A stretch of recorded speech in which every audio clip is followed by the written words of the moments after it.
Pixel Therapy is a member of the But Why Though podcast network. Go to butwhythoughpodcast.com for an inclusive geek community offering pop culture news, reviews, and podcasts.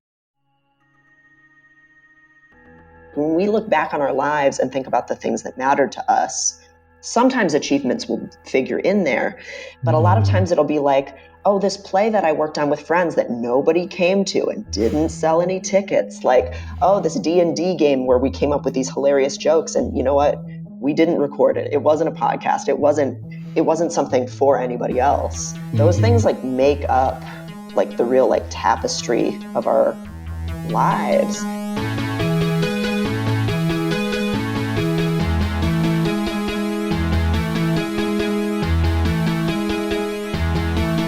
Welcome to Pixel Therapy, the video game podcast where we look at the games we play through the lens of the player, where what you play is just as important as how you play it, and where emotional intelligence is a critical stat. Every other week, we bring on a guest who may or may not consider themselves a gamer to discuss the games that have made them and changed them, and all the feelings they have about our favorite pastime. I'm your co-host, Jamie, pronouns she, her. And I'm your co-host, Spencer, pronouns they, them.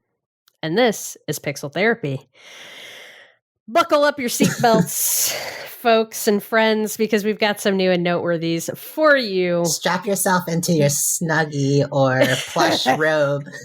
Yes, Snuggies. Love that. Throwback. All right, we're going to kick it off with our Patreon monthly shout-outs. This is our special thank you to the folks who are subscribed at the name in the credits tier or above over on patreon.com/pixeltherapypod for the month of April. Those fine people are Yinka, Val, and Jane. Thank you so much to you three.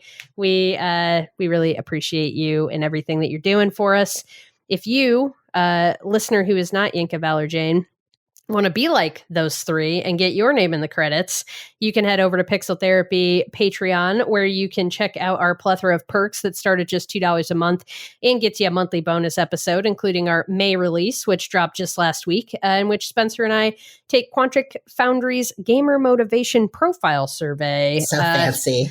Yeah, we just, we needed to figure out just exactly what kind of gamers we even are. And, if I'm being honest, Spencer, I already went in and changed a few answers. So, oh my God, that's you would. Anxiety for you. I'm just like, okay, throws it away. Next thing. That's anxiety for you. So if that sounds like something you'd like to hear, then pop on over to patreon.com/pixeltherapypod and sign up for only $2 a month today.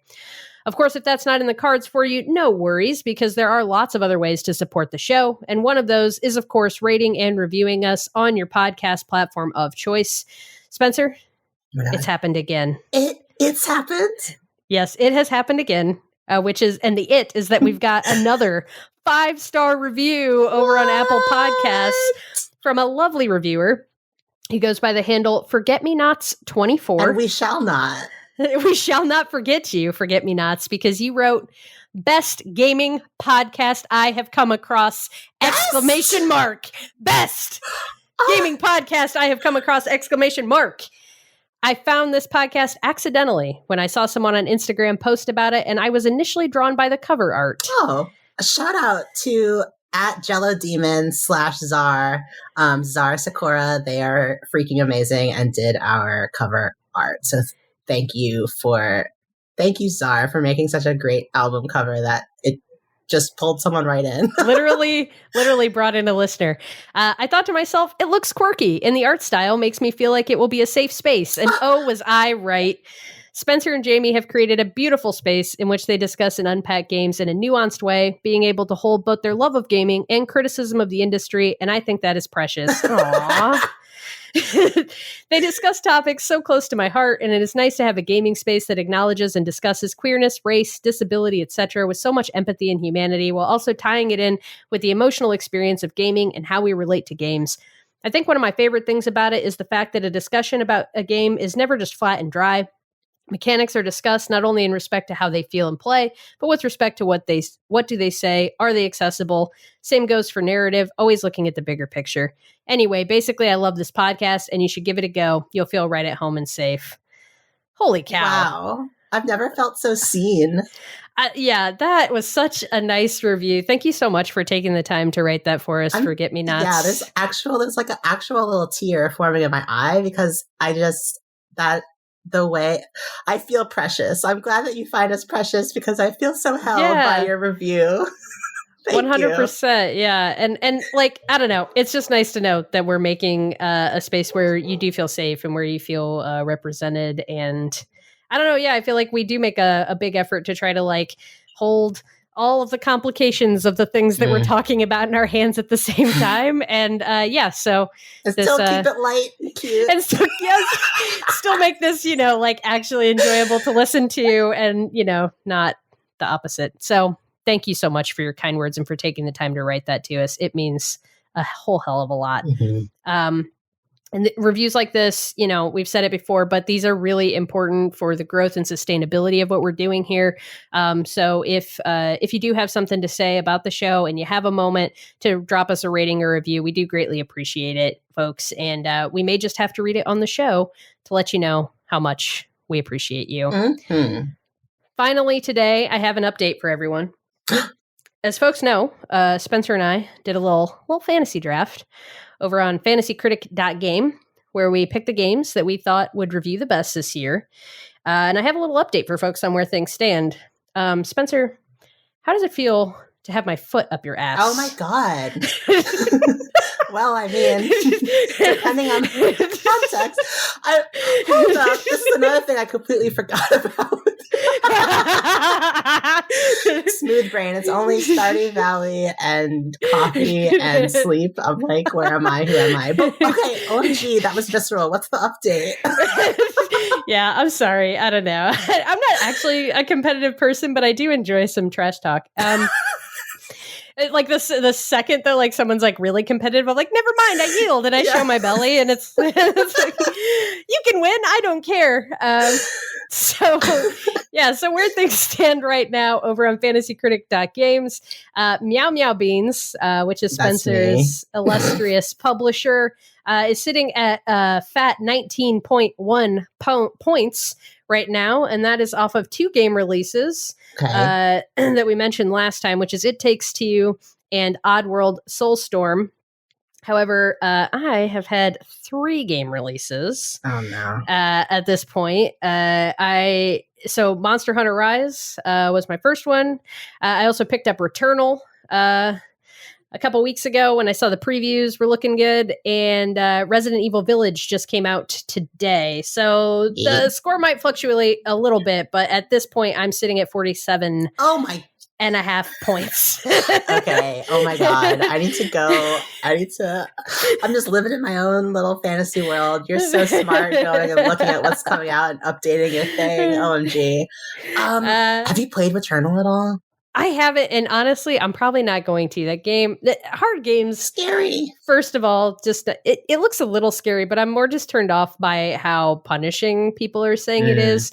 And I'm glad that folks are into that. If that is what you're interested in, please pursue it. This is not me like hating on anybody, but I just don't want a game that I might have to put 3+ hours into to just die and not really get anything from it. And I've heard some folks comparing it to Hades. Yeah. But then in the way that they're talking about it, I've played Hades. I haven't played Returnal. Maybe it's an apt comparison, but I've also heard folks saying that Returnal does not give you like progression across deaths in the same way that Hades does, which I feel like kind of misses the point about what made Hades so special, which was that dying didn't feel like failure because it felt like you were still progressing. And I get that this is a roguelite thing. Like we could talk about how roguelites work all goddamn day to like really get to the bottom of it. In general, it's not a genre that appeals to me a lot as someone who like does like to feel like I'm progressing when I'm playing a game. And I know progression can like manifest in a lot of different ways, but for me personally, like having to do the same thing over and over again, it doesn't, even though you are getting better at the mechanics, you're getting better at the tools that you're presented with, you're getting better at dodging the enemy's attacks and learning the enemy's attacks. I don't like the idea that I could play a game for 90 minutes, 2 hours, 3 hours, get introduced to a new enemy and not be given an opportunity to really learn how that enemy works before I'm punished for failing at it.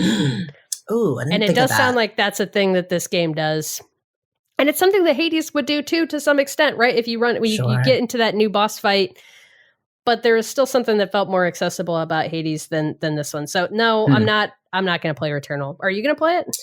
I'll probably watch some streamers play it because I just get really stressed out and anxious playing games with a lot of shooting and then things where there's like monsters coming for me really quickly and like again like not yucking anyone's yums. Like I do appreciate the sort of the discipline that it takes to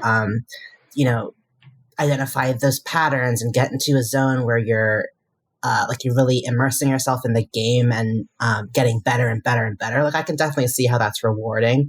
And I know there's people that get a lot out of the kind of repetition of these kinds of games. But I think I tried to play Control and just in the trainings section where I was shooting my, not even a real gun, but like a mind gun, I was getting all stressed out. And so I just don't think I like guns, but I like watching people. Also, I get so scared of aliens. And so I think it's one of those times where I will just watch someone else and support them from afar. Yeah. There's also been, this game has triggered the discourse. The capital D discourse. I don't know. It's a lot of folks having... well, for one thing, the game is really inaccessible, like specifically to folks who have disabilities. There's no you can't save during a run in the game. So anyone who might not be able to just sit and play for 3 hours straight, you're screwed. There's no difficulty settings at all. There's no there's no assist mode, no way to make any adjustments. And so, it's bringing out that conversation of like developer's vision versus making games accessible. And I just gotta say, I'm firmly on the side of like, games should be accessible. If someone wants to play a game, there should be a way for them to do that. And like, your quote unquote vision sucks if it can't be played by a fuck ton of people. Like, sorry. I want to be clear. I don't know enough about like Housemarque the developer has said like, we see your complaints. They haven't said like what they're doing, if anything, about it. They are not the ones though sitting here saying like, this is our vision. This is the audience. The audience comes out here and they're like, some games aren't made for everyone, or it's a bad argument. Right. Because the vision is the story you're trying to tell and the emotions you're trying to evoke and the themes you're trying to explore. The vision isn't, can someone press pause or can someone hear this or will this control trigger X action? Like that's not the vision. That's just the technical requirements needed to bring your vision to life. So if you're not thinking about those technical requirements, that's not about your vision. That's just you not being inclusive. I don't know. It's just I think it's unfortunate. I would love to see, I know that there are developers who are paying attention to stuff like this and are moving in this direction. I'd love to see Housemarque take this feedback and whether or not they're able to incorporate it into Returnal specifically, or if they learn from this and they bring it into their next game. Like, I feel like that's the best case scenario. Is that this is heard and that there's learning from it. But I really think people on the internet who are like, there's also been a lot of shaming of folks who didn't finish the game and still reviewed it. And it's just, it's brought out that entire group of gamers who are like, you're a gamer if you play hard games and are good at them. Like just that get good mentality. The game shouldn't make any concessions to you as the player. You've got to be this very specific type of person to be accepted as a quote unquote real gamer. And I just hate it. It just sucks. I wish that side of the gaming community did not exist because it hurts all of us. Right. Like there's nothing wrong with turning a game into sport, but games don't exist to be gauntlets through which you prove whether or not you deserve to play a game. Like that's a different thing. Like, I don't know. I don't like that. I don't like it either. I don't know. I just wanted to mention it. It was one of those things. The whole week of the reviews coming out, there was a lot of conversation happening around it. And I don't think we need to be so exclusive in the way we provide these experiences. Cool. Well, even though I'm not going to play Returnal, more power to everyone that is. And I think if folks want to read more about what others' experiences have been with the game, for better or for worse, someone you should definitely check out is Steve Saylor.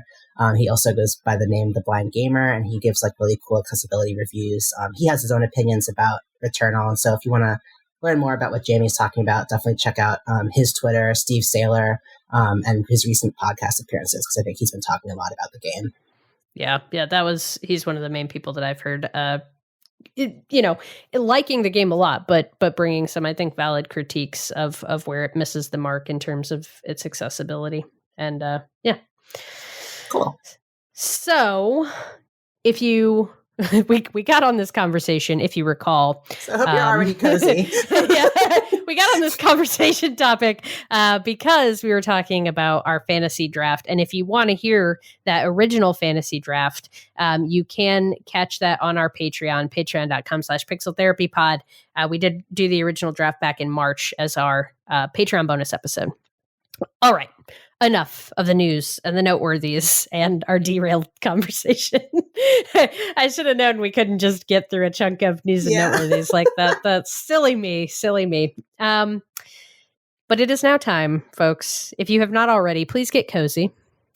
You're now allowed to get cozy. You're now allowed to get cozy. Before, I hope, you were not very uncozy, but now it is okay to be cozy, to pull up your armchair. Feel free to lie down on your couch. We're going to talk about our feelings. Spencer, what are you playing?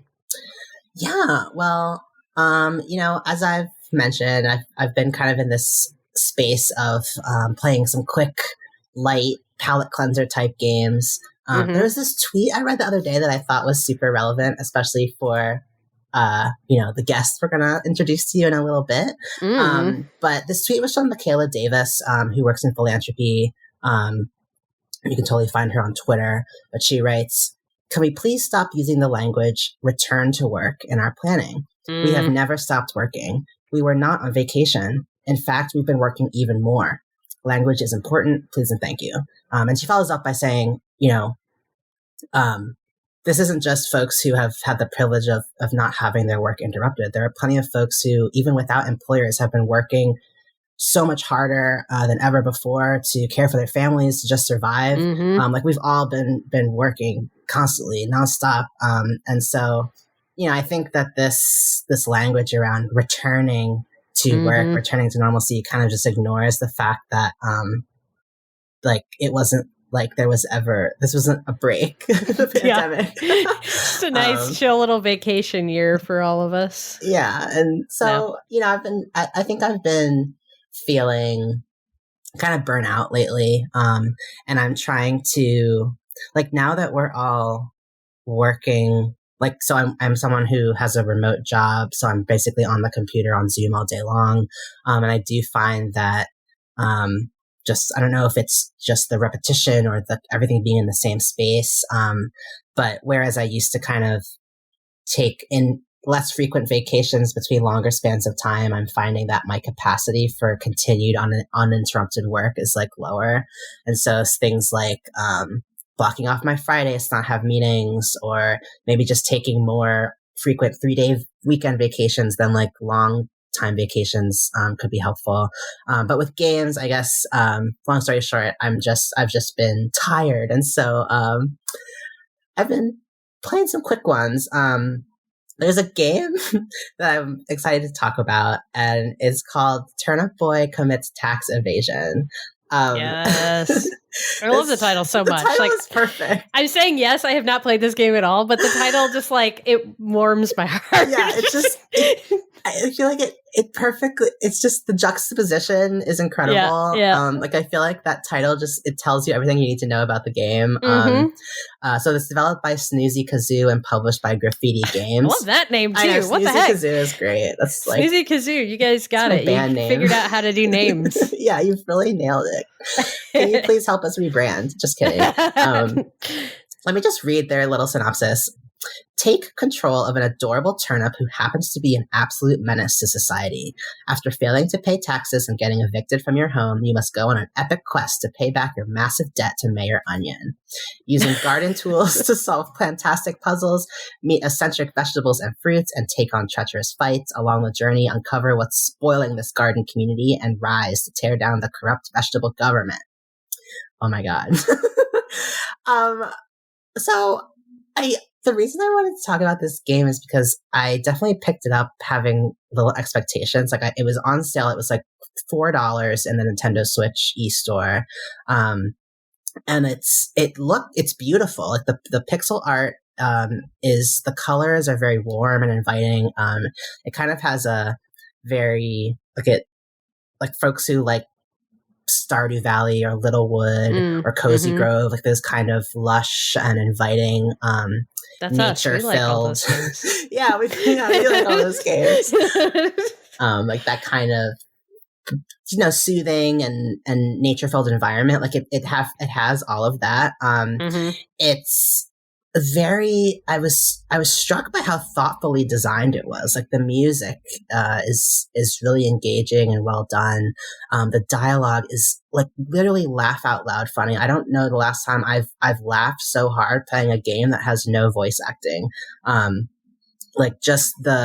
It's so witty and it just has these really goofy but just really sharp observations of everything, like just our current kind of pop culture moment, and just everything from streaming culture to anime and manga to gentrification and kind of like millennial attitudes and just Gen Z trends, and but it does it all with so much charm that you're never like offended. You never feel made fun of. It's just like we're all kind of in this together. It's a very self-aware game. And I also just love that it's so, I think it can be sometimes hard when we talk about things like earlier when we were reading that beautiful review about the podcast, like it can be hard to balance having a cute, fun time with trying to tackle really big topics like, hey, maybe landlords shouldn't be a thing. Maybe gentrification and capitalism are bad. Maybe maybe we should start a revolution. Yeah.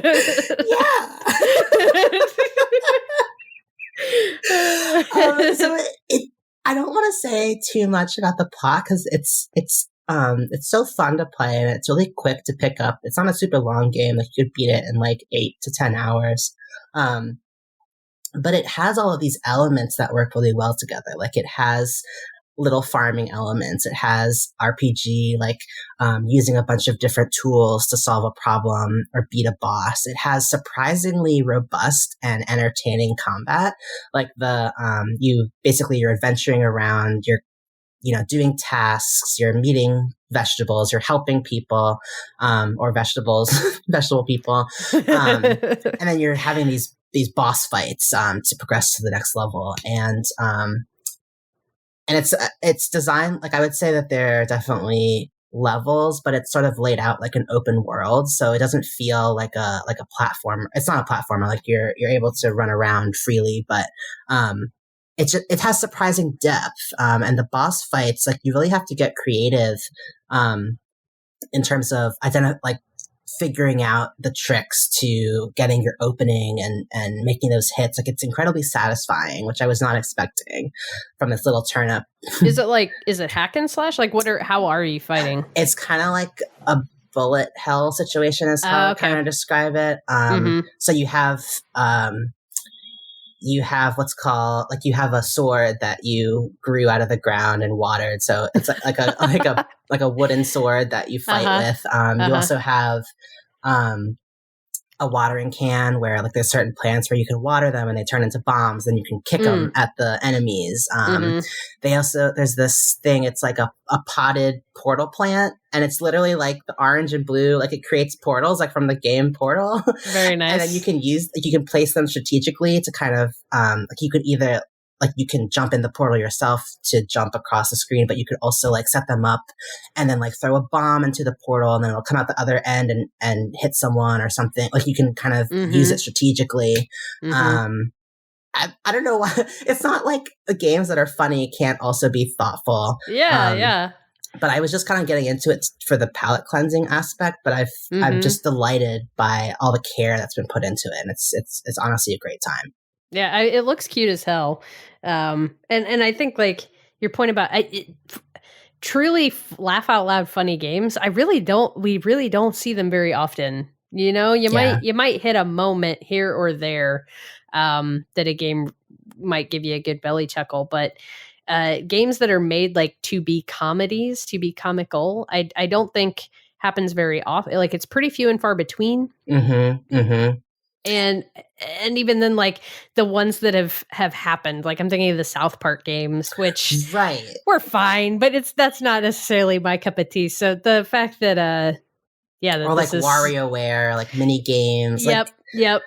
Like it's funny because it's made to be funny and to kind of like I guess, or I feel like a lot of funny games, it's like everything about it is in service of the fact that it's almost not apologizing for itself, but it's almost as if like, oh, funny games aren't like real hardcore games. It's like its own genre of like you're doing this to almost like take a break from gaming and it like the game itself becomes a joke. Whereas I feel like this game is sort of the self-awareness and the fact that you are this adorable little turnip in a vegetable world, but it's the things it's talking about and speaking to are very, very real. Like it's kind of turning the whole like the whole what is a game and why do they exist like on its head. Like it's interesting. Yeah, that's so cool. Yeah, so definitely check out Turnip Boy Commits Tax Evasion. It's on Switch. I think it's also on Steam. Awesome game. So what have you been playing? Thank you for asking, Spencer. I have been playing a little game called Emily is Away 3. Except the 3 looks like it's the little heart thing where it's less like than 3. Yeah, less than 3. So it looks like a little heart. I've talked about Emily is Away on the podcast before. I believe it was a little Rex at one point. There's 3 of them now. So Emily's Away 1, 2, and 3. These are games developed by just one person. His name is Kyle Seeley, independent solo game dev. And I actually learned today that he's based in the Boston area. So shout out Kyle. Thank you for making these games. I really like them. He probably doesn't listen to the podcast, but maybe he does. Everyone in Boston listens to our podcast. Everyone in Boston listens to our podcast. Yeah, for folks who are missing the reference here, Spencer and I are based in the Boston area. So anyway, Emily's Away 3 is a really lovely little game that I spent about 6 hours with this week, which was enough to beat it. It's not a very long game. I played it on my computer, officially a PC gamer now. So hit me up. I think that makes me a real gamer, right? Yeah, you're like real now. If you play on PC, you're a real gamer. Your card will be coming in the mail. Oh, thank you. I'm so excited. Finally, vindicated. Yeah. Dashboard confessional. I am selfish. I am wrong. I am right. I swear I'm right. Careful, we might get a copyright strike. That was so spot on. Anyone remember Spider-Man, Tobey Maguire? Spider-Man 2 specifically? Yeah. Had that soundtrack on CD. There we go. Throwback. Which, speaking of throwbacks, Emily is Away is a game series that is absolutely designed to be a complete throwback. This game is a little bit hard to describe because the whole format for the game is that when you open it up, it makes it look like you're on a computer from a different time period and that you're engaging with so the first 2 games, all of the entire game plays out over AIM chat, AOL Instant Messenger, for folks who grew up in the 90s When you say a different time period, you mean like 20 years ago, not like the 19th century. I do mean 20 years ago. But dude, it feels like so long ago. I mean, So, okay, I'll out myself a little bit here. I'm 32 years old. In the 90s, that was like when I was growing up, right? So these games really have a deep nostalgia for me that I don't think I can remove from my enjoyment of them. So when I talk about these games, like I loved this game. I love all 3 Emily is Away games. I don't know how much of that is predicated on the fact that Kyle Seeley 100% nails the feeling of what it felt like to interact with these applications when you were that age. So talking specifically about Emily's Away 3, I said the first 2 games play out over a fake AOL Instant Messenger application. This third game is set at the beginning of Facebook. It's set in 2008. The characters in the game are in their senior year of high school. I graduated from high school in 2007. So this is like really like I feel like a deep connection with like the actual time period that's on display here. And it's set at those very early days of Facebook. In the game, they call it Face Nook. But basically, when you boot up the game, your screen looks like your Facebook profile. And then when you play the game, the way the game plays out is that you're getting Facebook Messenger chats from your friends. And it pops up in the little box just like it would. And like they've nailed the sound design. Like it sounds exactly like Facebook sounded. And he even goes so far as to like when the game is like loading initially, it like sounds like an old computer booting up. Oh, wow. Immersion. And the dial-up sounds of the internet and connecting to the internet. And then, you get the little pop noise of the chat coming through. And your friends will say something to you. And on the screen in the chat box, you'll have 1, 2, and 3 options of how to respond. And the text that you can see is kind of just a sense of what the response is going to be. It's not the full response that you're going to have, but it's enough that it gives you a sense of the color of that response. You have to press on your keyboard 1, 2, or 3 based on what you want to say. And then after you hit that button, you then have to pretend type on your keyboard, and the text of what you've chosen to respond with appears in the box. So it literally it corresponds with your keystrokes. So it literally it puts you completely. You're like, it's the most immersion I think I've ever felt with a video game experience, because the way I'm interacting with it feels like I'm really truly participating in this narrative. Yeah, the typing is really interesting as a function of really like I'm used to. You select your direction of dialogue or your literal dialogue option, and then you see that portrayed. Yeah, that's the end of your engagement. Yeah, the act of then actually having to craft it yourself is really cool. It's like the equivalent of like if a game could both let you choose your dialogue and then force you to speak it, but they've actually been able to do that. Like you're both picking what you want to say, and then it's forcing you to quote unquote speak it. It's forcing you to input that into the thing. Now, granted, I'm not typing out exactly what the character's saying, but I'm still having to get the text to appear on the screen in a manner that feels like I'm actually doing it. So all of this is to say is that like, these games are hella immersive. And I spent probably 4 of the 6 hours that I played just grinning from ear to ear at my screen, because it's just so immersive. Like it made me feel like I was 17 again in Facebook, like having these chats with my friends. Back when engaging with social media and the internet felt somewhat innocent. Well, yes. So this is exactly my point, right? Like I was trying to figure out so I love the hell out of the game. I think people should go play it. I think especially if you're kind of in this age group, if you interacted with Facebook when it was young and you have these memories of being on there and chatting with your friends and having these tense interactions where it feels like you're bearing your soul. Risky text, right? Like, and it's like, you don't know, like you're trying to feel out, like, do they like me? Do they not like me? Where do we stand? Like, how do I seem cool, but still available? Like, how do I tell this person I like them without telling them that I like them? They do the fucking notes. Do you remember Facebook notes? Oh, wow. Wow. Yeah. Nostalgia hit. Yeah. So you get to do a Facebook note.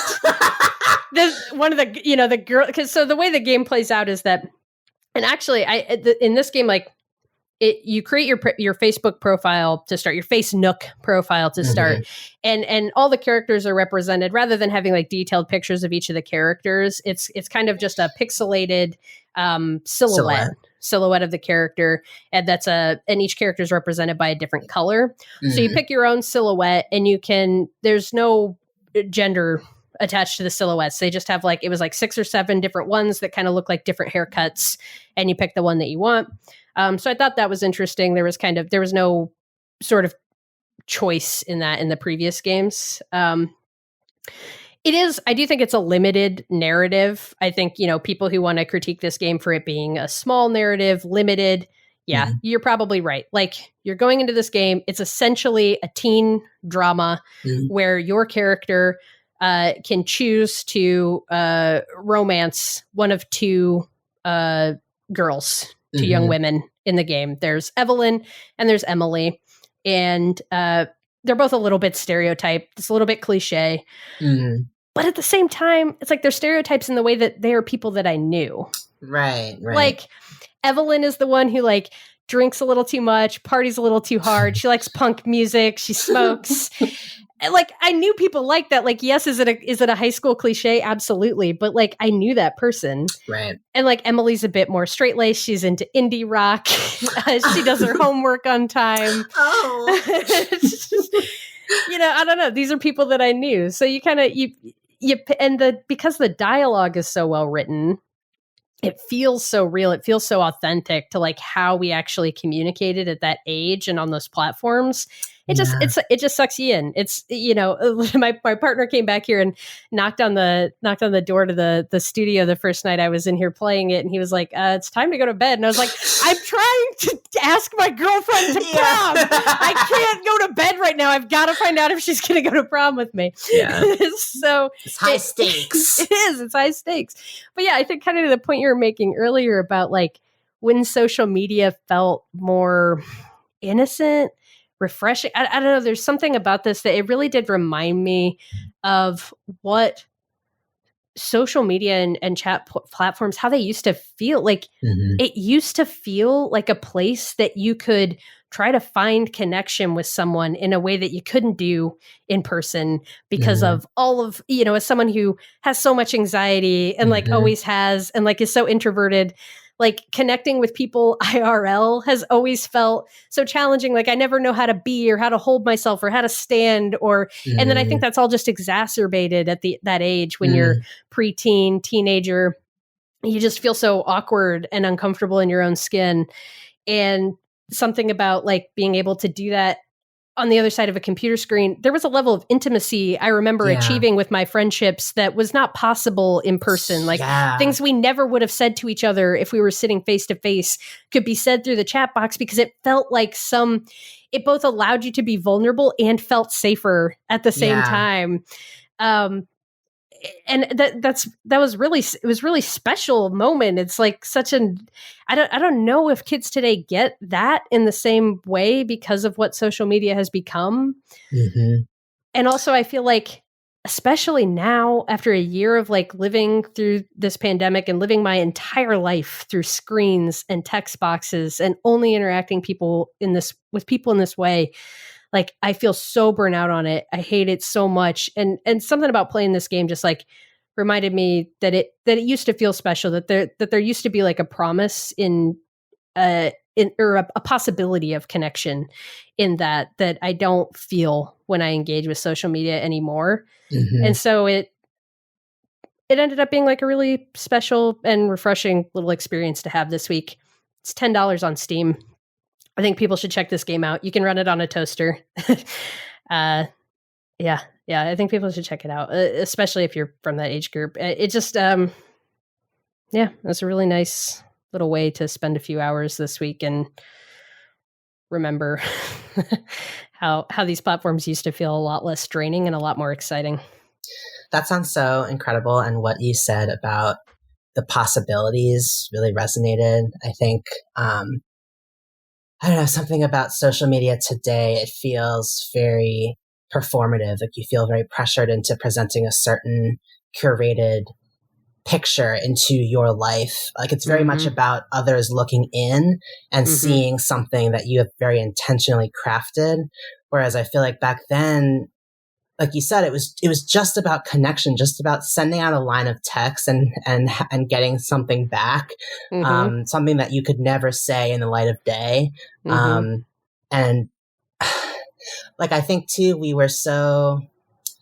we could be versions of ourselves that we couldn't really be IRL, even down to, like, I think back then, like, there was such an emphasis on profile pictures that were, you know, drawings or photos of non-humans, or like names, like screen names that you could craft. And like, it was just, there was a playfulness there. And it feels like we take social media a lot more seriously now in a lot of ways.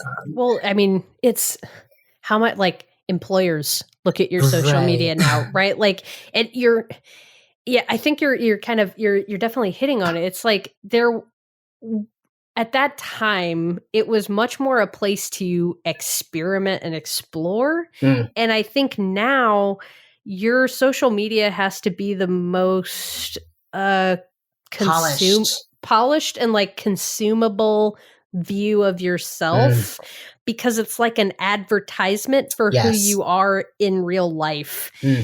And if those things don't, now, obviously, speaking broadly, lots of people get on social media and are anonymous, but then they seem to just use that to be fucking assholes. So it's like, I don't know, there was something really special about folks. It wasn't, you weren't being anonymous. You were just like, you're just playing with your identity in a way that felt really free. And like, Facebook's trash, man. The whole time they were siphoning all that information and being awful. And like, I mean, it was an app invented so that dudes could, like, flip through all the women on Harvard's campus. So, like, this is not need to romanticize its origins. No, this is not me, like, defending Facebook or like, even it's really just me talking about, like, what was special about Emily's Away, and what I remembered was special about that time when the internet felt so much more full of possibilities than I think it does today. And I don't know, the possibilities are still out there. I think if you look for them, I think maybe I'm being a little cynical, but I too have just felt so exhausted by social media lately.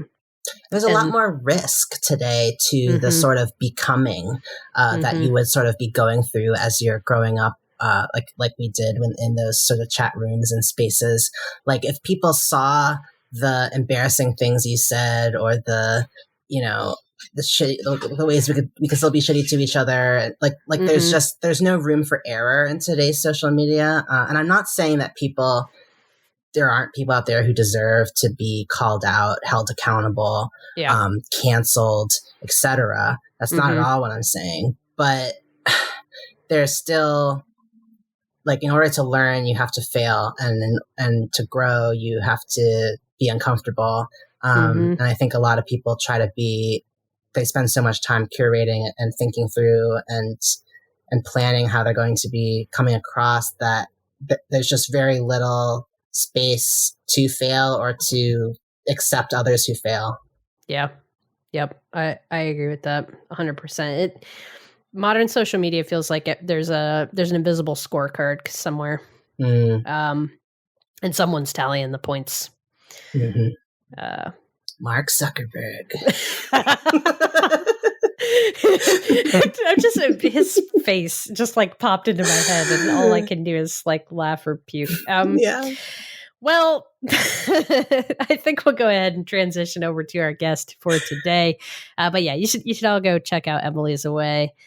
Throw Kyle Seeley some $10. Feel something. Yeah, go feel something, man. But anyway, this week we're chatting with Dr. Devon Price. Woo! A social psychologist and author of the book Laziness Does Not Exist, which is a fascinating and thorough examination of what Devon calls the laziness lie, which falsely tells us we are not working or learning hard enough. Laziness Does Not Exist is filled with practical and accessible advice for overcoming society's pressure to do more. We spoke with Devon in depth about the laziness lie, how the focus on productivity in our culture functions as a tool of white supremacy, and how playing video games just might be a bigger help than you may think. Oh my God, this interview literally goes everywhere. It goes all the places. It does. Yeah, it was one of those conversations that was it was electric from start to finish. And we're so excited to be sharing and I this did with it in you. the closet. Yeah, Spencer had to start the interview by being like, while I'm in the closet and my cat is scratching down the door. Scratching at the door.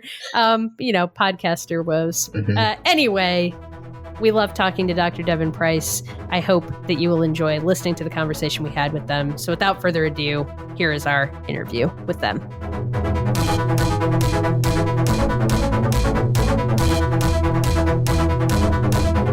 Hello to our wonderful guest, and thank you so much for joining us in the virtual Pixel Therapy studio.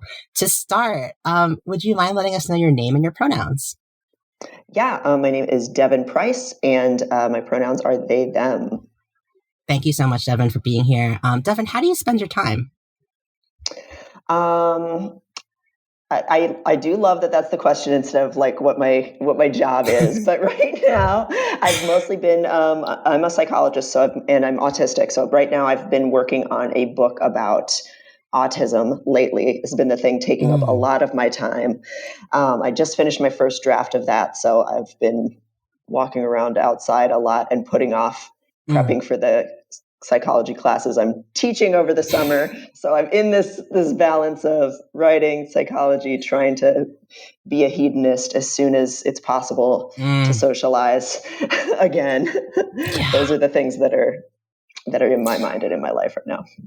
Oh man, when you say that, just put it like counting down the days till we can be hedonists again. Like, it just makes me think about, I don't know if this resonates with you, but I feel like I've been talking with a bunch of trans people about how, like, in quarantine and this space where we've been so separate from any sort of queer community that was physical, like so much of queer community before the quarantine, like everything would be like a parade or a party or a dungeon party, or like just everything there was a lot of places where it was our physical presence was very important to the sharing of space. And so also just the fact that we're no longer seen in the same way that we used to be, like I found that a lot of my rules around like how I present as trans, I've relaxed a lot of them, and I may have even gone through some period of not being sure what my identity was when I was no longer defining it in relation to how acceptable I was to cis people.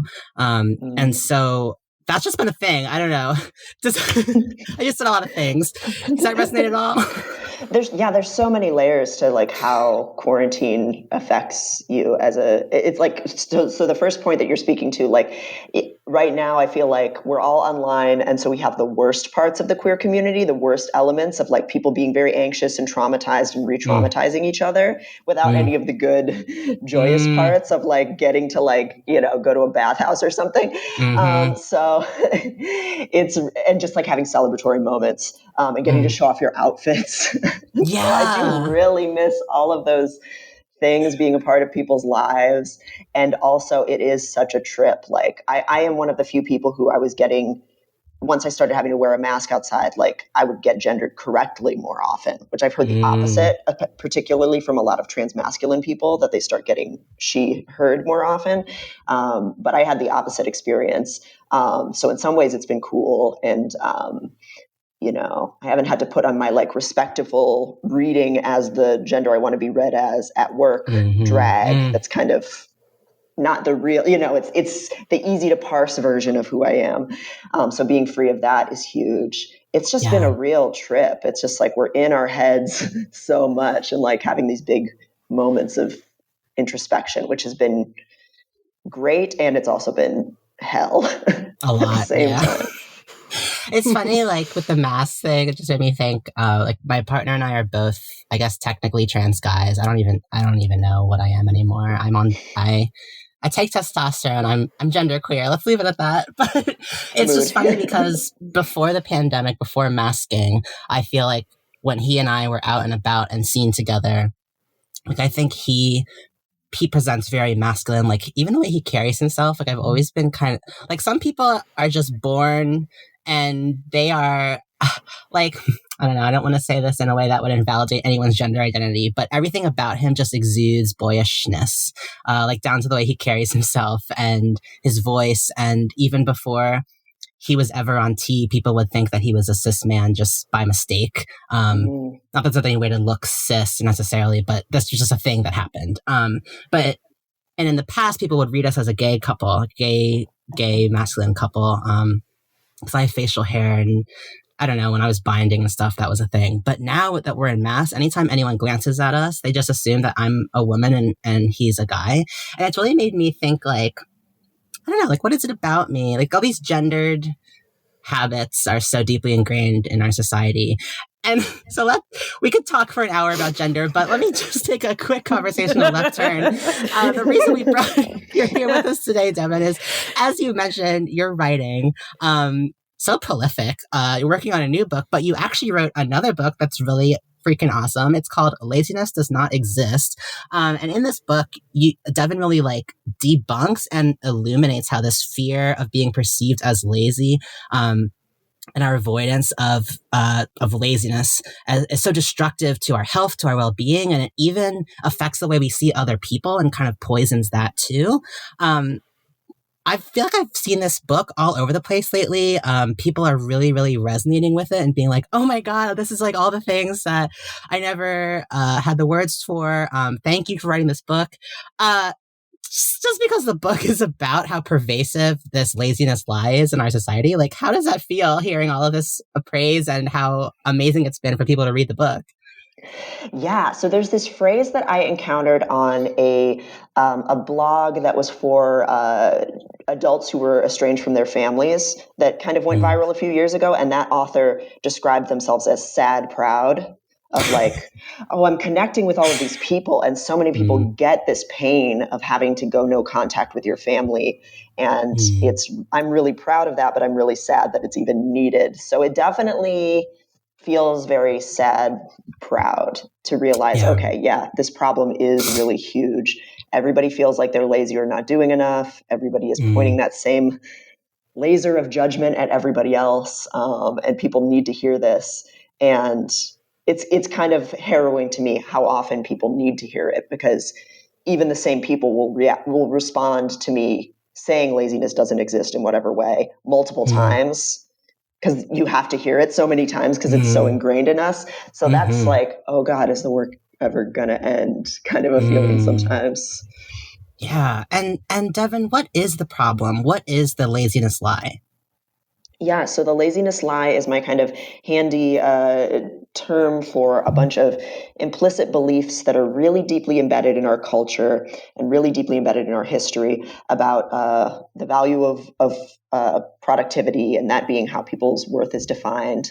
So I break it down as having kind of three core tenets, that your worth is defined by your productivity, that you can't trust any needs or limitations that you feel inside of yourself, because those are really just barriers to your productivity. And then the third tenet of the laziness lie is that there's always more that you could be doing. So even if you are just really working yourself to the bone in one area of life, you can feel bad about the fact you're not doing enough activism, or you're not showing up for your friends emotionally enough, or your house is a mess. Like, there's just an unending litany of things to feel inadequate about. And we can't ever really win if that's how we define our lives. And when we talk about laziness, like, what are some ways that we can sort of reframe our understanding of it? Yeah, so the first thing I think is just learning to kind of observe and describe how you feel and how you spend your time with a spirit of observation. And this is data. This is not something I'm going to judge as this is wrong that I'm spending my time this way, or that I need this many hours of sleep or video gaming or whatever it is. Just noticing your habits and going, okay, this is how I actually live my life. I might set out to do, 20 things on my to-do list every day, and I never hit that number. Instead of beating myself up for it, why can't I look at, okay, I only tackle about 5 things on the to-do list per day. Maybe that's what my to-do list should look like, 4 or 5 things. And that's kind of a simplified version of it, but really just looking at, when do I feel tired? When do I feel cranky? What times of day is it hard for me to pay attention? And instead of seeing that as a problem to solve by drinking more coffee or beating yourself up over it, just going, okay, I need a break. I'm tired. I'm not focusing. Let's go do something else. Yeah. Yeah. And that's so real, like what you were speaking to earlier of this fact that no matter what, we can never win. Because it's like, if you take the time to take care of yourself, then you're neglecting your friends, or you're not working as hard as you could. If you spend too much time on work, then you're not taking any time for yourself, or again, your friendships suffer. I think it's hard to focus on like, just because of quarantine and stuff, we've been so isolated. So maybe the personal time can also start to feel like work, because at least for me, like with everything being on Zoom just feels like a hell portal where that sucks all my energy. And so I don't want to be with my friends on Zoom. I want to be off of the computer, and I can't do that. So, I think that's just really relatable. This, when you step back and look at it, like we keep telling ourselves, just try this and it'll fix things. You'll have the balance, when really the system's designed to never let you get that balance.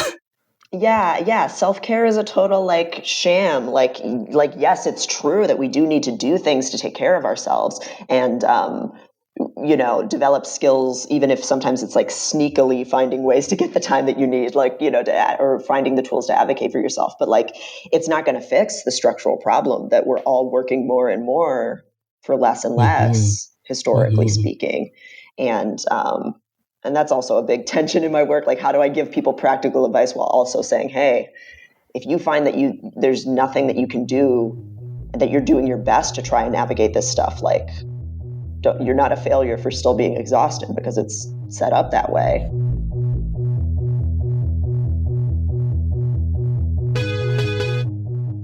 Something I really liked is that there's also multiple Mad Men references in the book.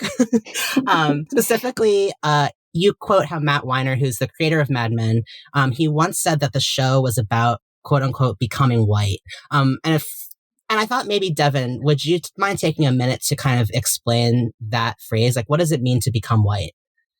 Yeah. So whiteness, of course, is a social construct. It's this kind of big idea of like the neutral default state of being that absorbs more and more groups of people over time because of their proximity to privilege, right? So like the most famous example of that is that Italian people weren't always considered white.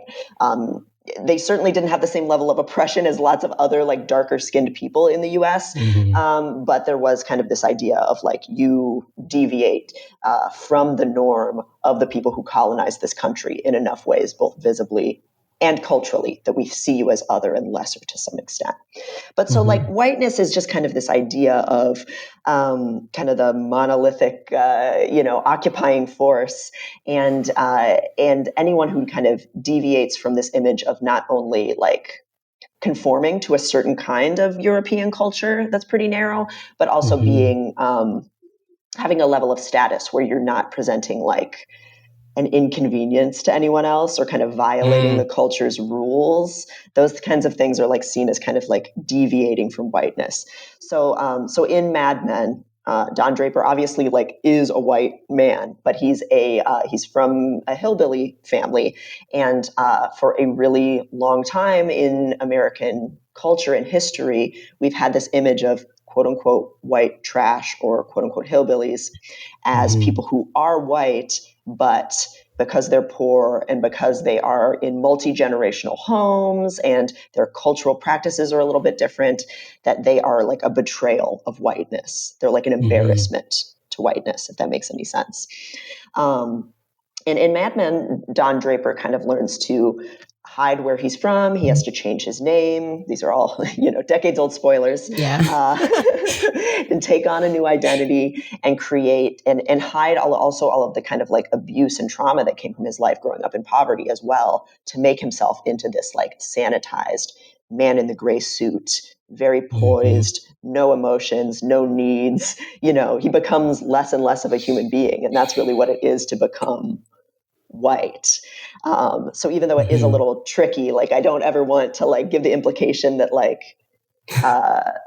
coming from like a hillbilly family that is, mostly white passing for several generations at this point. Like, yes, people in that situation are white and they do have white privilege, but the whole fact that we have this concept of whiteness is used to like destroy cultures and sanitize and silence. if that makes any sense. Yeah, thank you. And there was a passage around this chapter of the book where you write, the laziness lie encourages people to conform for the sake of succeeding at work. We're rewarded when we choose to become white in our presentation, professionalism, and work habits. From a young age, we're taught to admire women writers who had to take male pen names in order to be published, and to celebrate the Black inventors and scholars who had to work twice as hard as their white peers for a fraction of the money and acclaim. The people who resist the world's bigotry are branded as lazy complainers who don't have what it takes to succeed. The more a person can buff out all their rough edges, becoming as smooth and featureless and normal seeming as possible, the more they and everyone around them can ignore systemic problems and focus on being productive, which back again to this whole laziness myth. This passage, and I think you speak on it specifically later in the chapter, just for folks who, you should read this book, just read this book. But it really resonated with me as a trans person who has often been told that my presence in a corporate environment is distracting, which is something that you speak on as well.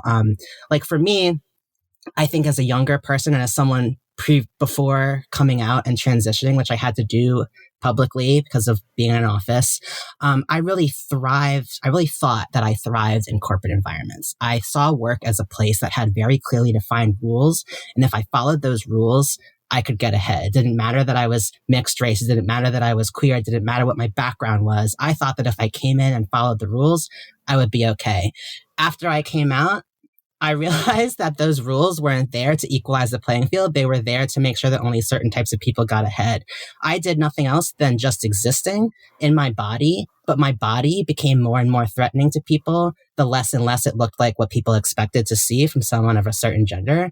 And it just completely shattered everything that I had believed about the work environment. Like every year would pass and I would see more and more of my trans colleagues having to take leaves of absence, having to leave the corporate world to take a job that was not as stressful, having to take medical, like who knows when they're coming back to work. And every time that happened, I thought, oh, that won't happen to me, because I was feeding into this laziness lie that must have been something, that I don't know what it was. But then it got to the point where it was happening to me. I could not keep going. And I just think that people don't necessarily think about how all of these aggressions and oppressive actions and even the ways that to ourselves and each other that we tear each other down or separate ourselves from each other, because of these tenets of laziness that we've internalized so deeply, like it really fucks you up. So yeah, and it makes you so easy to exploit, right? Like the whole promise that like if you just work hard enough,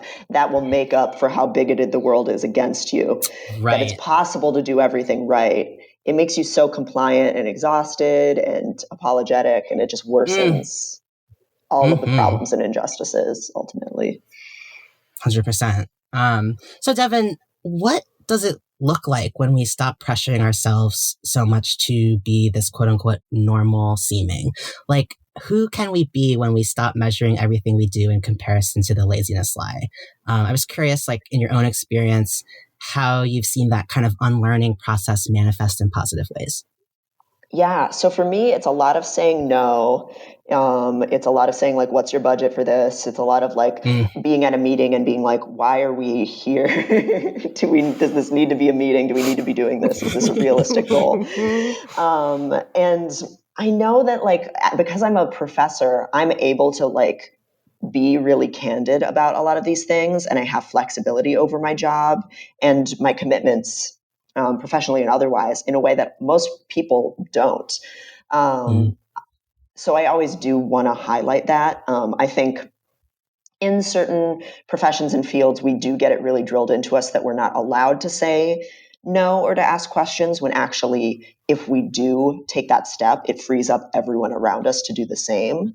So I do kind of encourage people to like question, like, can you say no? Can you question things? Can you say, well, I spent this many hours on this thing that I'm not getting credit for in any way. It's not part of how my job is evaluated. So can we like restructure things here? Because I think it does get really drilled into us to be passive, compliant, agreeable, and to not be difficult. And when we are more quote unquote difficult, it helps everyone around us by reestablishing like a new culture where it's okay to do that. But at the same time, again, incredibly privileged thing to have that, to not have firing hanging over my head for saying things like that. So I think, some of the other forms it takes for me outside of the workplace are still similar things. Being okay disappointing a family member or a friend, turning off all of my notifications on everything, and just like cultivating relationships where, like I might send you 20 texts in a row when I'm really excited about something, and you might do the same to me. And then sometimes we might not talk for a week or two, and that's fine. Like really developing those relationships where you can say, no, I don't feel like it. I don't like this. I'm uncomfortable. I can't commit to this, and getting tolerant of the like distress that comes from saying no when you're so used to compulsively being a people pleaser and saying yes all the time. Does it get any easier to say no? It does and it doesn't. Like there's some things where I am very, very confident in it now professionally because I know I can get away with it. And with certain friends who have proven time and time again, they're not going to be assholes to me if I say no to something. But there are still things where I have to like let my tears be the thing that speaks for me because I'm not really willing to hear my own no that's like screaming inside of me. Sometimes for just like really silly things. Like I was watching this show with my partner that like there was a character in it that was like basically a drag king, but it kind of hit in a very transphobic way to me. And I felt stupid for being offended. And so he could tell I was upset, and I was like, and he's like, do you want me to stop this show? And I was like, no, it's fine. Like wanting to be like cool and not difficult. But then I started crying, and that was such a good thing, like our emotions protect us.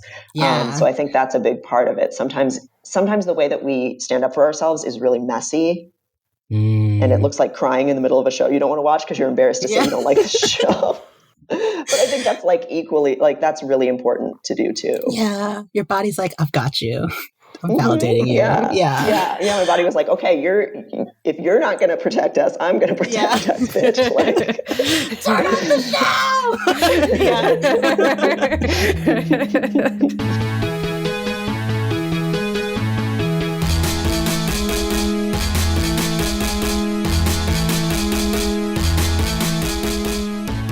Bringing it back to gaming, I just thought I really wanted to bring you on the show because I feel like by and large to people who don't understand them, video games are seen as a huge red flag of laziness and a total waste of time.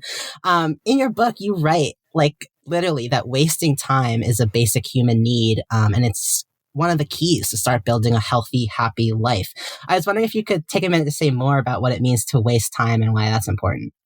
Yeah. So we treat ourselves like we're like objects. We like self-objectify in these horrible ways where we see our minds and our bodies as just a means to an end. How am I going to earn money? Learn a new skill that's going to be valuable to an employer or somebody else? How can I make my needs smaller and smaller and my own desires smaller and smaller so that I can like maximize my productive capacity? And it's all for other people. It's not for us. And our brains and bodies really can tell the difference between something that we're doing because we feel like we have to, or that we're doing out of a sense of, economic coercion or just fear about the future, versus when we're just saying, okay, I'm doing this because it's playful, it's joyful to me, it has no goal, and throwing time and attention into things that are quote unquote waste of time is really, really restorative. And even more important than that, because this isn't all about like restoring your capacity to go back and be productive again. It's just part of what makes life pleasurable. Like when we look back on our lives and think about the things that matter to us, sometimes achievements will figure in there, but a lot of times it'll be like, oh, this play that I worked on with friends that nobody came to and didn't sell any tickets. Like, oh, this D&D game where we came up with these hilarious jokes and you know what? We didn't record it. It wasn't a podcast. It wasn't something for anybody else, or hours that we spent on a video game or on some forum online. Those things like make up like the real like tapestry of our lives, and they really reflect us like listening to what actually feels good versus this is going to earn me approval, money, secure my status in society because I'm really vulnerable. And we really discount that stuff to the point of even being embarrassed sometimes to talk about the things we put a lot of time into that aren't like impressive or monetizable. Yes. Oh, God, that last part about being ashamed or embarrassed to share something that you can't derive value from. You mentioned that just speaking of hours spent playing games, in the book, you mentioned this phenomenon called vacation guilt. It's kind of like an American thing where there was this 2018 Glassdoor survey that found that Americans only used half of their vacation days. And already Americans have like half of the allotted vacation days of like Europeans.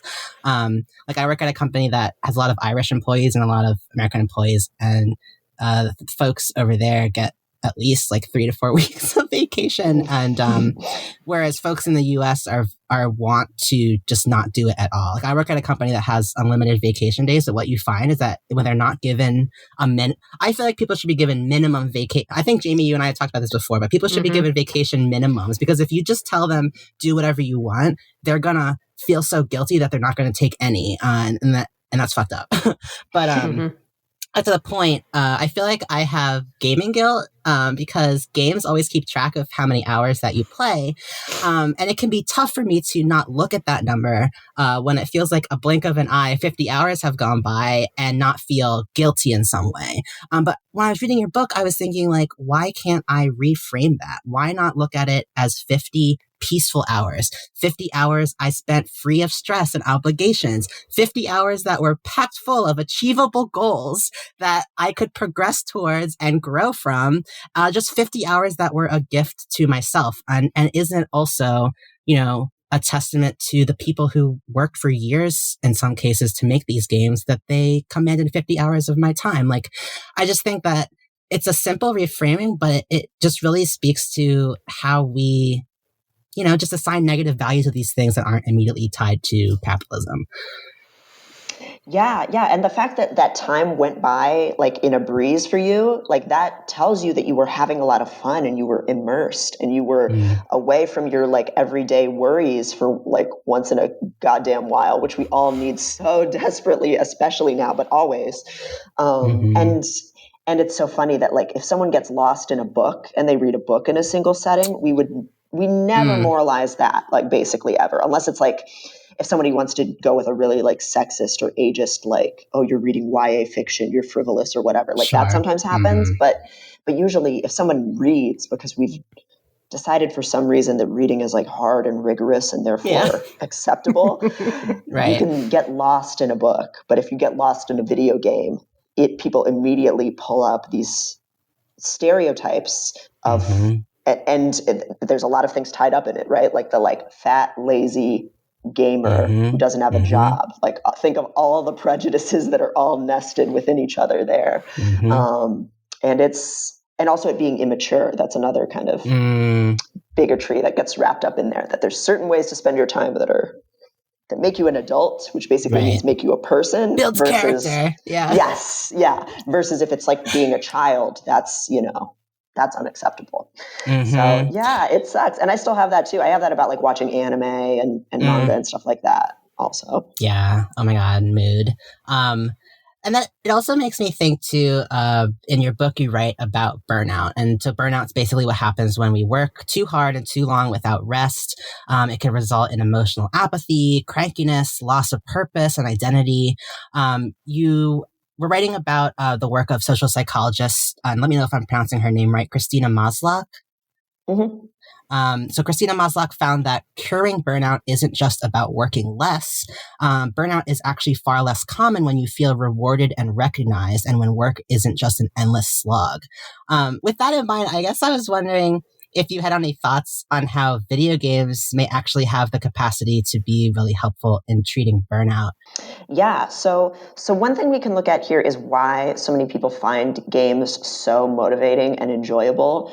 And that is because pretty much, just like you said, it's the inverse of a burnout creating structure. Like workplaces that cause burnout are really emotionally taxing. You don't get appreciated for the work that you're doing.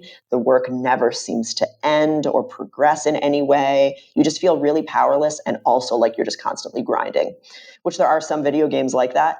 But and we can actually talk about how games have gotten sometimes increasingly that way, certain games, and being all about achievement hunting, which for me ruins the game experience. But like, people like having a structure. People like having the ability to progress and say, I've grown, I can do this kind of attack, and so now I can handle this kind of boss. I have this tool, so now I can open this part of the dungeon. That is really, really rewarding for people, especially in a world where your like email inbox just never empties and you never get any acknowledgement of, you worked really hard on this report and it's great. And you don't get any pay raise related to it either. So video games really give a lot of people that hit of dopamine. It's really helpful, especially for people with ADHD who really like having both reward and structure and stimulation in a way that like our world just has a dearth of for most people. And it also lets you feel powerful and like you have choice, and control over things. And that's also really important because we are so disempowered in so much of our lives. Oh my God, it's so true. And back to what you were saying a minute ago, like about achievement hunting, I'd be curious to hear your perspective on like how you've seen games sort of maybe even leaning too far into that. Yeah, so I am someone who, if a game feels like checking my email, I find it really aversive. So a lot of things where you have to like constantly like be crafting and stuff like that. I know a lot of people find it incredibly rewarding to do that stuff, but there's this YouTuber, Jim Stephanie Sterling. I don't know if you know them, but they talk a lot about how like the proliferation of like microtransactions and loot boxes and DLC, not in every game, but in a lot of games, those are designed to keep people pumping money and time into the same game over and over again, even if it is like pretty joyless. Just, oh, I need to get this achievement so that I can get this skin because the game doesn't let me just buy the skin that I want or buy the upgrade that I want. And game developers, especially the big ones, the AAA developers, have really started learning a lot from casinos and just gambling psychology, basically, to learn how to kind of manipulate people into pumping more time into something. Impact. Yes. Oh, even though I do really love, like, that game's beautiful and like fun, but like, the grinding and gotcha stuff is so frustrating. So some of those things are like literally designed to be frustrating, just in the right level where someone thinks, oh, I almost got the thing I wanted. I'm going to keep going, even though I'm not having fun. Versus games that have more of a spirit of play and open-endedness. Again, that's not for everyone. Sometimes people do want, here's a goal for you to meet, and that can be really rewarding. But unfortunately, some of the big games from the big studios have gotten all about just draining you of money and pissing you off. It's fascinating. I guess I turn to games to get, like we talked about, that little dopamine hit of good job, you did it. And I'm always of the belief that games are fair. At least I have this impression that games I buy for my console or whatever, that they're inherently fair. Like they would never betray me. And so I think it gets scary to, like, I found I've been watching my partner play Red Dead Online, which is like a open world Wild West situation, and it's like you can work and toil and eventually get enough money to buy the thing, or you can just spend a couple real life US dollars to get the thing and move on to the next achievement. And I don't know, I think too, because it's so immersive, you can easily find yourself, a bunch of microtransactions can add up into something that you never even anticipated. But the root of it is just searching for that little piece of good feeling that we are just completely deprived of in any world that we're experiencing in reality. So it's just all the way down. No, I think I'm glad you brought up the point of fairness, like this idea, or like that there's a consequence for an action in like a positive way in games, most of the time, that like we were taught as kids that that's how the world works, that we live in some meritocracy where if you just be confident, work hard, be yourself, things will pay off. And of course that never happens for most of us. So having that realm and just having the ability to like alter your appearance, go do something different if you're not enjoying one side quest, like the freedom and what a game gives back to you relative to what you put into it is so, I don't know, healing might be a little bit too much sometimes, but like it is very satisfying, and it's if only the world worked like that. Yeah, so true.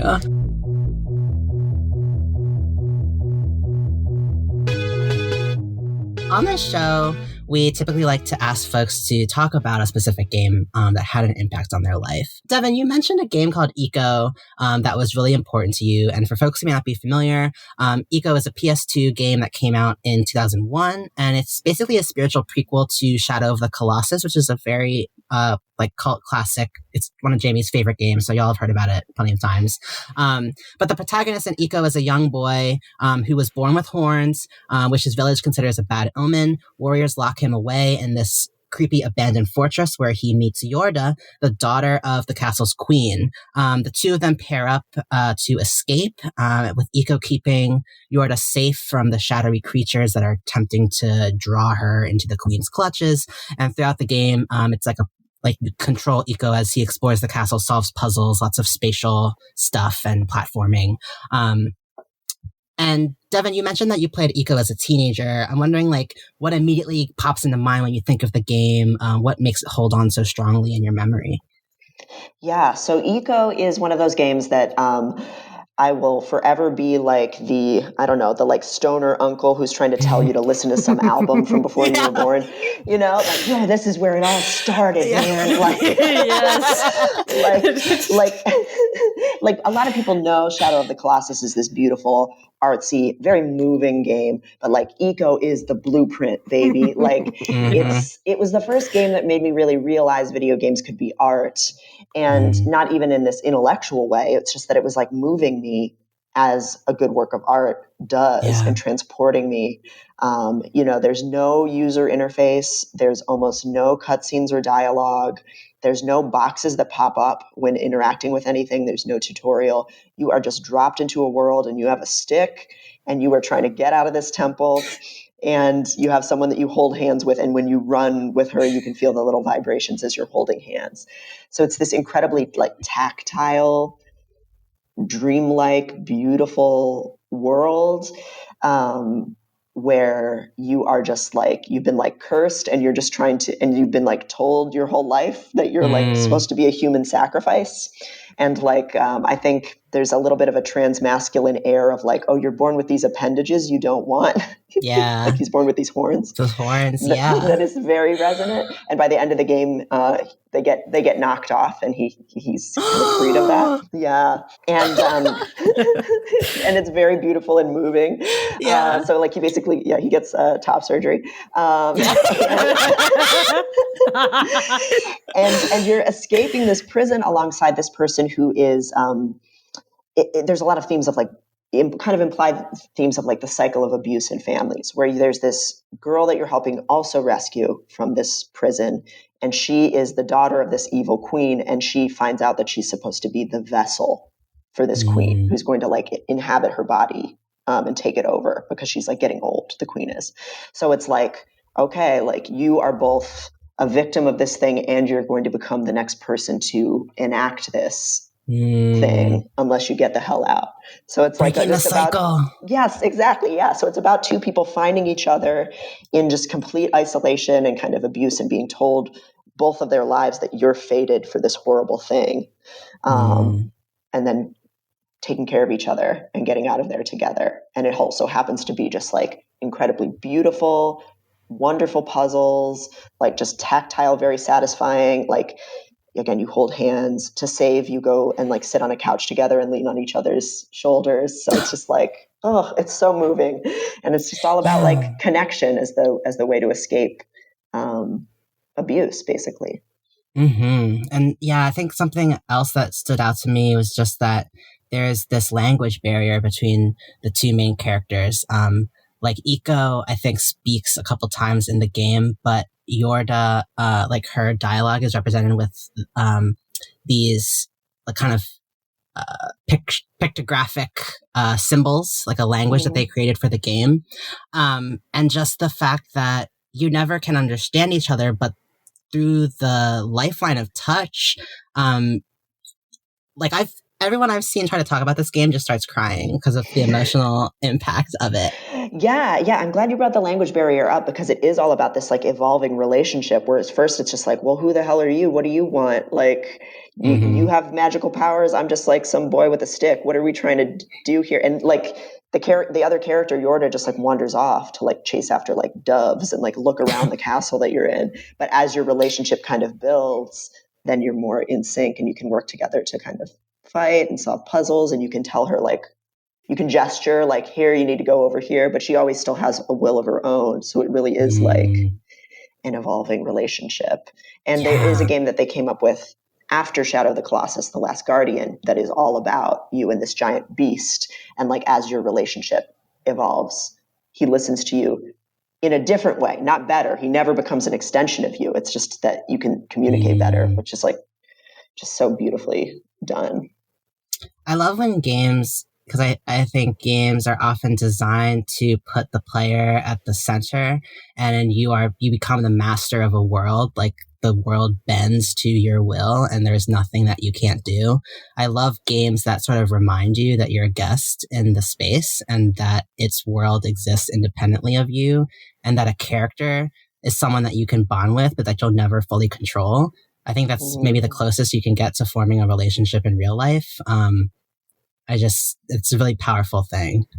Yeah. And you're really small in this game. Like, you're just like a little boy in this huge castle, and you have like little wooden sandals on that just kind of clack against the tile in this way that just really sends home like how weak you kind of are. And like, there's little, the castle's in a state of decay. You eventually get to the area where the human sacrifices happen. And you can see that it's been happening for centuries just from the number of like sacrificial like pods are there. So it gives you a sense of your place in time as well. And so you're just really small, and the world is vast and beautiful and horrible. And that is just, I think, part of what makes it so moving and overwhelming to be within. And were there any other reasons that like what made Iko so important to you at the time that you were playing it? Yeah, I think it really just hits on a visceral level some of those themes that I was just talking about. Like, when I was playing it at 13, I wouldn't be able to say like, oh yeah, clearly this is a transmasculine allegory about escaping abuse.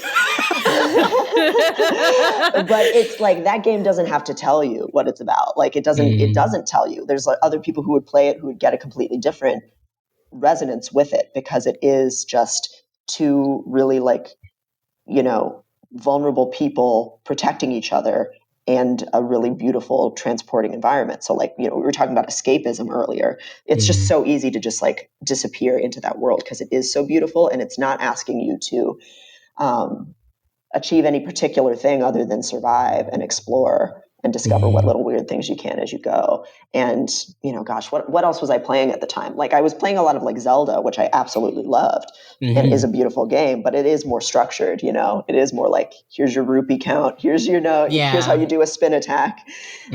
Whereas this was just like utterly magical and otherworldly. It's incredible. Devon, thank you so much for being here with us. I've had an incredible time. It's also nice I wish I could just have Devon around to finish my trailing thoughts when I'm just derailing, and having Devon be like, I'm actually glad you brought up X. Let me take you home. But Devon, where can folks follow you and learn more about your work?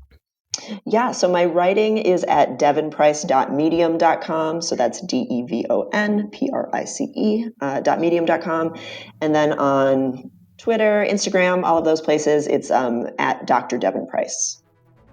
Dr. Devon Price, thank you so much for joining us. Everyone, you simply must check out Laziness Does Not Exist. Thank you so much for joining us. It was a pleasure. Thanks so much for having me. This was great.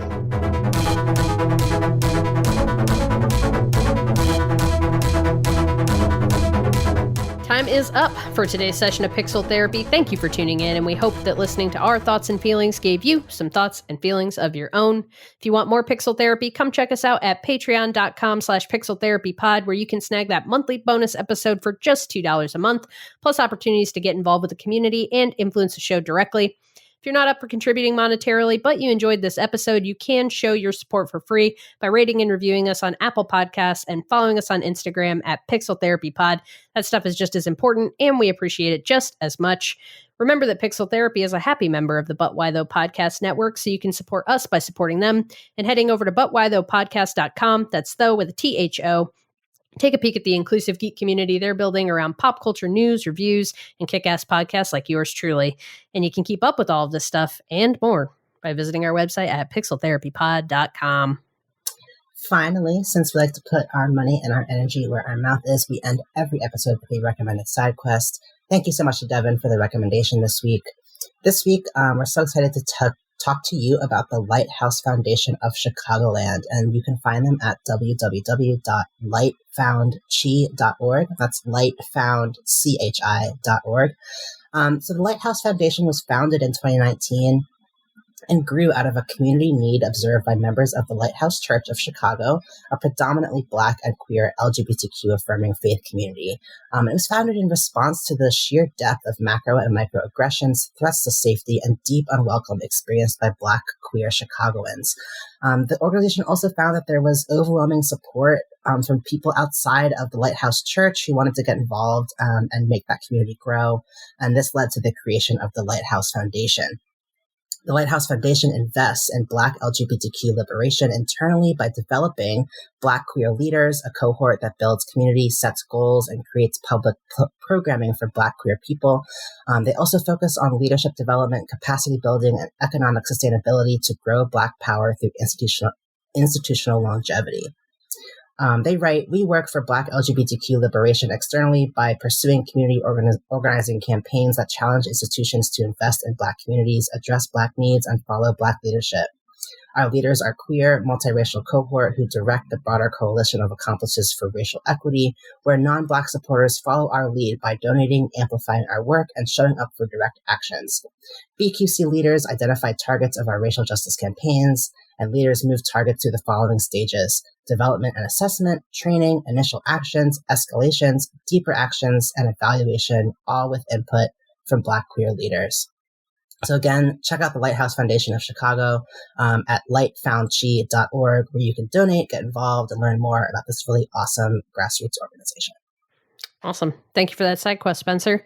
That is our show for today. So go forth, run a story mission, level up some stats, and don't forget to hug an NPC every now and then. We'll be back soon with some more Pixel Therapy. Bye-bye.